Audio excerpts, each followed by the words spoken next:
उस आदमी ने पैसों के लिए अपने ही भाई को बर्बाद कर दिया, लेकिन उसे बिल्कुल अंदाजा नहीं था कि एक दिन उसे अपने हर धोखे का हिसाब देना पड़ेगा। अली एक सीधा साधा और मेहनती लड़का था। उसकी जिंदगी का सबसे बड़ा मकसद अपनी बूढ़ी माँ का ख्याल रखना था। उनका घर छोटा जरूर था, लेकिन उस घर में मोहब्बत बहुत थी। अली रोज सुबह जल्दी उठता, काम पर जाता और शाम को वापस आकर अपनी माँ के साथ वक्त गुजारता।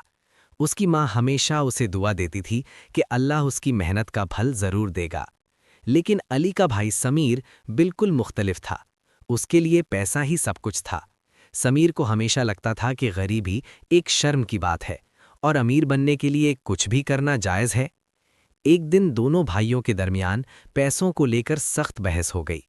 अली ने समीर को समझाने की कोशिश की कि पैसा सब कुछ नहीं होता, लेकिन समीर पर लालच का नशा छाया हुआ था। उस रात समीर देर तक जागता रहा। उसके दिमाग में एक खतरनाक प्लान पैदा हो चुका था। उसे पता था कि घर के असली कागज कहाँ रखे हैं। जब सब सो गए तो समीर चुपके से उठा और अलमारी खोलकर कागज ढूंढने लगा। कुछ देर बाद उसे वो मिल गए, घर के असली कागज। समीर के चेहरे पर एक अजीब सी मुस्कान आ गई।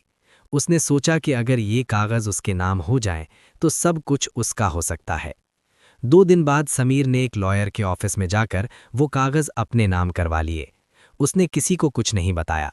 जब अली को इस बात का पता चला तो उसके पैरों तले जमीन निकल गई। उसने समीर से पूछा कि उसने ऐसा क्यों किया, लेकिन समीर के दिल में जरा भी रहम नहीं था। समीर ने साफ कह दिया कि अब ये घर सिर्फ उसका है और अली को तुरंत घर छोड़ना होगा।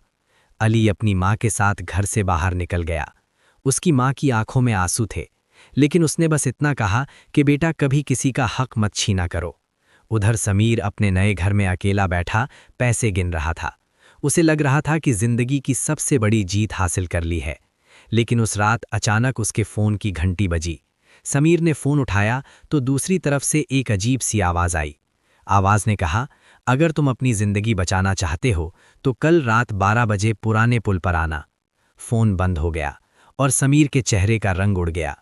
उसे बिल्कुल अंदाजा नहीं था कि उसकी जिंदगी का सबसे बड़ा इम्तिहान अब शुरू होने वाला था।